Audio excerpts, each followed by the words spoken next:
এটা তো হচ্ছে আপু পাঠাইছে। তো যে আপুটা পাঠাইছে আপু মানে দেখতে চাইছে যে কি এটা সে। সবাই ভালো আছেন।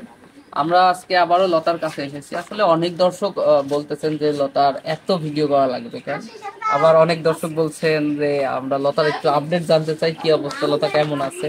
এর কারণে মূলত আসা। আর আরো একটু কারণ আছে, সেটি হচ্ছে একটি উপহার নিয়ে এসেছি লতার জন্য।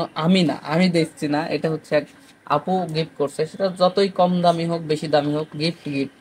আর যদিও লতা এর আগে সেম গিফট পেয়েছে, মানে লতা পেয়েছে মানে বলতে লতার বাবুর জন্য পেয়েছে, সেম গিফটই পেয়েছে, বাট গিফট তো গিফটই পেয়েছে, তাই কি হয়েছে, মানুষ শখ করে দিচ্ছে লতাকে। আবার আপনারা অনেকে কমেন্ট করেন যে এর জন্যই ধান্দা খুলে পড়ছে। আসলে ধান্দা না, লতা কিন্তু কারোর থেকে কোনোদিনও কিছু চায় না। আর লতা এমন একজন মানুষ, আমরা শিল্পীদের মধ্যেও দেখেছি অনেক শিল্পী অনেক ভাবে টাকার বলে যে আমাকে এই টাকা না দিলে আমরা হচ্ছে কাজ করব না, অভিনয় করব না, কি গান গাইবো না।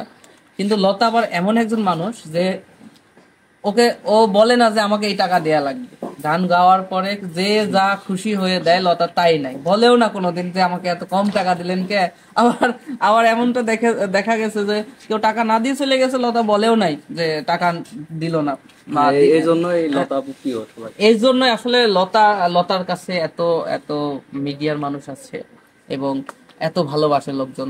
আপনারাও অনেক ভালোবাসেন, কিন্তু লতা মাঝে মাঝে উল্টাপাল্টা কথা বলে। মানে ও হচ্ছে, যদিও এখন ওর বয়স হয়ে গেছে, কিন্তু ওর মানসিক মেন্টালিটি কিন্তু এখনো আগে ওই ছোট মানুষের মতোই আছে, ছোট লতার মতোই আছে।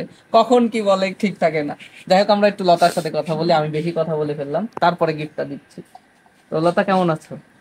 এই তো আলহামদুলিল্লাহ ভালো। ভালো আছো? খাওয়া দাওয়া হয়েছে? বাবু কেমন আছে?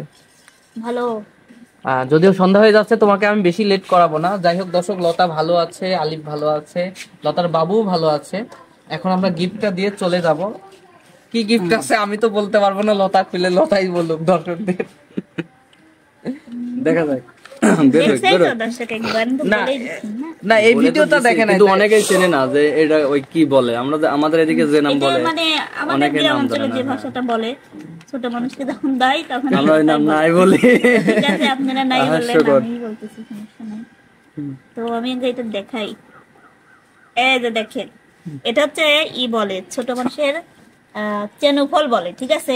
এটা যে অন্য ভাবেও যে বলে সেটাও না, আমরা না বলি, দুই রকম করেই বলে। কামরুল ভাইয়ের মতো দুইটা হয়েছিল, এবারে তিনটে পুঁজি দিয়ে গেল।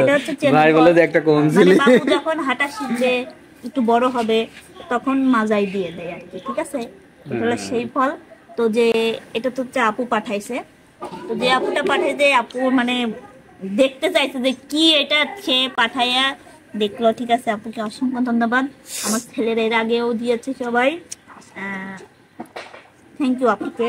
আর আমি কখনো কারোর থেকে কিছু চেয়ে নিই না, সেটা তো আপনারা সবাই জানেন। আমাকে অনেকে অনেক কিছু দেওয়ার জন্য জিজ্ঞেস করে, কিন্তু আমি কোনোদিনও মুখ ফুটে বলি না যে আমাকে এটা দেওয়া লাগবে। যার যেটা ভালো লাগবে সেটাই দিবে।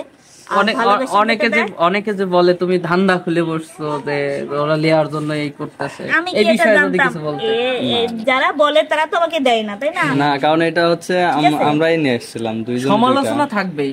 এটা মানে কি আছে জানেন না, বলে ওই একই জিনিস যাই দেখে, হ্যাঁ তাই দেখে তার লোভ হয়, কি আরে এই মেয়েটা কত কিছু দিচ্ছে, জিনিসটা আমাকে দিলই নি, বুঝছেন? এখানে আছে এরকম। যাই হোক, যারা নিন্দা করবে সারা জীবন নিন্দা করবে, নিন্দাকে আমরা সবাই ভালোবাসি। নিন্দা করবেন, আবার পরবর্তীতে ভালোবাসবেন। তো দোয়া করি লতার জন্য, আপনাদের জন্য দোয়া রইলো, এবং লতার বাবুর জন্য দোয়া রইলো। সবাই ভালো থাকবেন, সুস্থ থাকবেন। আমরা আজকের মতো বিদায় নিচ্ছি, সন্ধ্যা হয়ে যাচ্ছে, লতাকে বাইরে রাখা ঠিক না, উঠানে বসে আছি। তো ভালো থাকবেন, সুস্থ থাকবেন, আল্লাহ হাফেজ।